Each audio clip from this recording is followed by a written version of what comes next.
Starmer has suffered a humiliating defeat at Labour conference. A trade union-sponsored motion calling on ministers to reverse cuts to winter fuel payments has passed by a narrow margin. General Secretary of Unite, Sharon Graham, opened the debate with a passionate speech. People simply do not understand. I do not understand how our new Labour government can cut the winter fuel allowance for pensioners and leave the super rich untouched. This is not what people voted for. It's the wrong decision and it needs to be reversed. Friends, we are the sixth richest economy in the world. We have the money. Britain needs investment, not austerity Mark II. We won't get any gold badges for shaving peanuts off our debt. These fiscal rules are self-imposed and the decision to keep them is hanging like a noose around our necks. Friends, our public services and British industry need investment now. It's no good having sympathy for workers in Grangemouth losing their jobs. They do not want your pity. They need Labour to step up to the plate and not allow a billionaire who buys a football club as a hobby to throw these workers on the scrap heap. We cannot leave Britain to the whim of footloose corporations. Hoping and willing for those corporations to invest is a prayer, it is not a plan. Yes, Britain is broken, and yes, the Tories have left the mess, and yes, they are to blame. But Labour is now in government, and we cannot keep making everyday people pay. Friends, I keep hearing, a wealth tax is too difficult. It would take too long, and I say absolute rubbish. We seem to be able to get workers paying their taxes in a matter of weeks. The system is rigged and the country knows it. Friends, let's hold up our heads and be proud to be Labour. Let everyday people know we are on their side. Let's put our arms around the working class and make lasting change. Solidarity, I move. Oof, she had some fire in her belly. Not willing to sort of give Starmer the benefit of the doubt. New government, let's be nicey-nicey. No, she was full on there. Very persuasive, I think. The motion on the winter fuel payment was seconded by Alan Tate of the CWU, who said this. The CWU has been inundated with emails and calls from our retired members worried about choosing between heating and eating. Experts are warning that this could increase the risk of illness or even death for vulnerable people this winter. Now, we have heard from both the Prime Minister and the Chancellor describe this cut as a tough choice. For conference, the tough choice is not about switching off pensioners' heating this winter. The real choice is about picking up the phone to the tech giants like Amazon and the ultra-wealthy and making them pay their fair share of tax. So those were the arguments that won the day because that motion was passed to sort of oppose Labour's policy on the winter fuel payment. Wes Streeting, though, appeared on BBC Politics Live, and he was challenged to defend the policy, even though his own party's conference had voted against it. The question, Wes, we're just talking about can you take the country with you? You can't even take conference with you. Well, hang on a second. We should not lose sight of the fact that we came into government to find a £22 billion black hole in the public finances. Unlike our Conservative predecessors, we are not going to duck those difficult choices, pretend that you can just ratchet up borrowing and you can play fast and loose with the public finances. Keir Starmer was clear in opposition and now clear in government. Why haven't you persuaded? Yeah, but why haven't you persuaded Sharon Graham? These are choices. She said, "I can't believe a new Labour government is doing this." If you can't persuade her and you can't persuade the majority of people here, how can you persuade the country? Well, and I say this with great respect and affection for Sharon Graham, so I do have a lot of respect for her. Can we set the bar of expectations in the right place? I'm not sure we're ever going to persuade Sharon. And look, the thing about delegates to party conference, whether they're from our constituencies or trade unions, they get the chance to put their points across and they get the chance to speak up in the ways that, on the issues that they care about and give us the advice that they think we should follow. But ultimately, it's us, the government, the Parliamentary Labour Party, that don't have the luxury of ducking the difficult choices and decisions. So we've had to make those choices.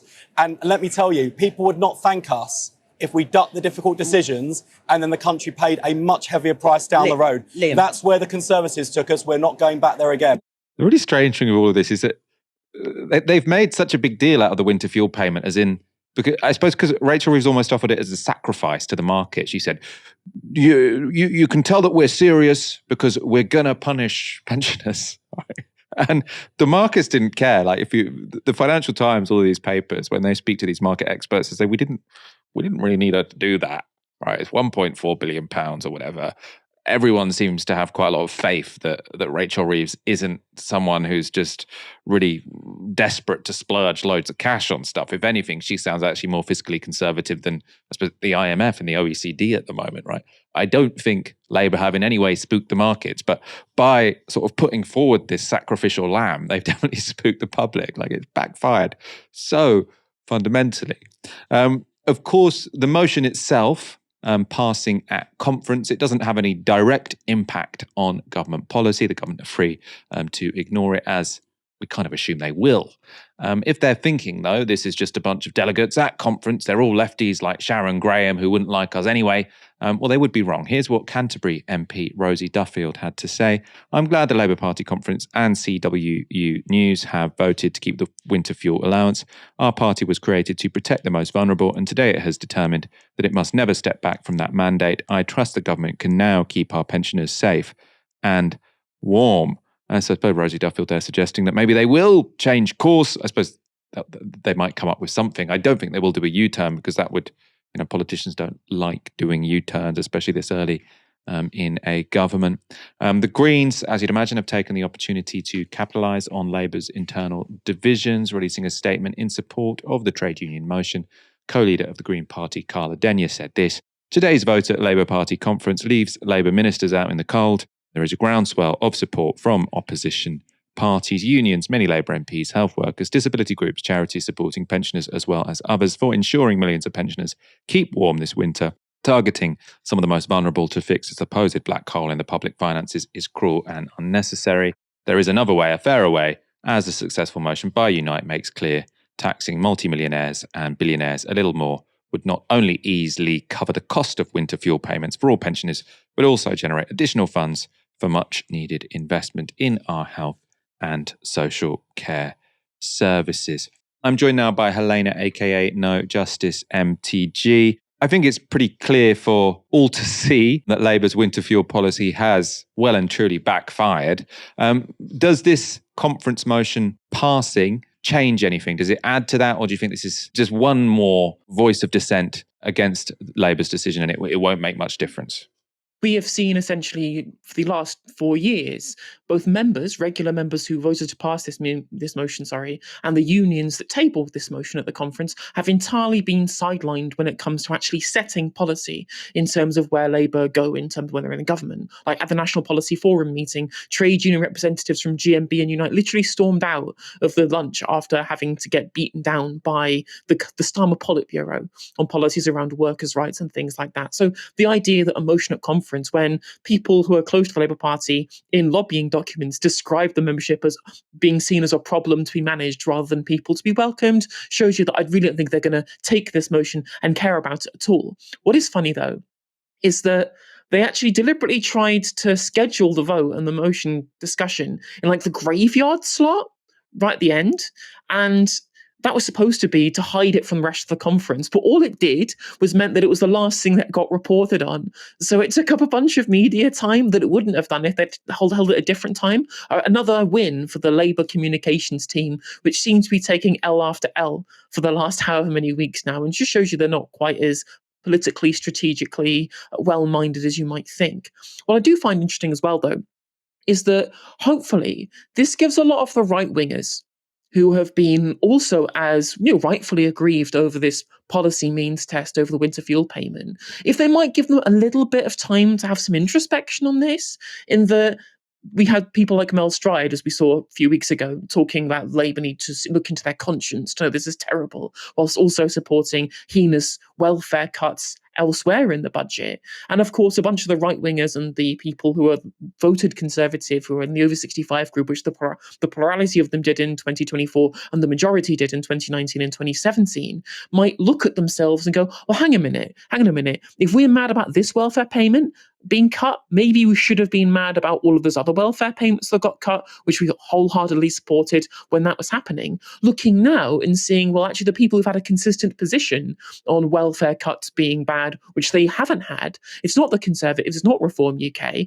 and it's not the Labour right. It is people on the left. It is Jeremy Corbyn and people like that, and the Green Party, and people like the Scottish National Party and other smaller parties like Plaid Cymru, who have actually had a continually consistent position on opposing welfare cuts, and of course the trade unions, who often get maligned by Conservative Party voters. And we might think, well, if we're agreeing with the trade unions, Jeremy Corbyn and Carla Denyer on this, maybe the left have had a point about all of the other welfare cuts that have happened.